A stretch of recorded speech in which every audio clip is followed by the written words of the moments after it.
नाशिकमध्ये औद्योगिक विकासाला चालना देतानाच आवश्यक सेवा सुविधा उपलब्ध करून देण्यासाठी सदैव कटिबद्ध आहे, असे प्रतिपादन उद्योग मराठी भाषा मंत्री डॉक्टर उदय सामंत यांनी केले।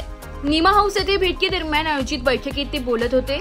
यावेळी शालेय शिक्षण मंत्री दादाजी भुसे, अन्न व औषध प्रशासन विशेष सहाय्य मंत्री नरहरी झिरवाळ, आमदार दिलीप बनकर, आमदार सीमा हिरे, आमदार हिरामण खोसकर, आमदार सरोज हिरे, निमाचे अध्यक्ष आशिष नहार, आयमाचे अध्यक्ष ललित बुक, निमा सल्लागार बोर्डचे चेअरमॅन संतोष मोंडलेचा सहसचिव Kiran Patil, Maharashtra Chamber of Commerce Industries and ॲग्रिकल्चरचे उपाध्यक्ष संजय सोनवणे, लघु भारतीचे अध्यक्ष निखिल तापडिया, राजेंद्र हिरे उपस्थित होते।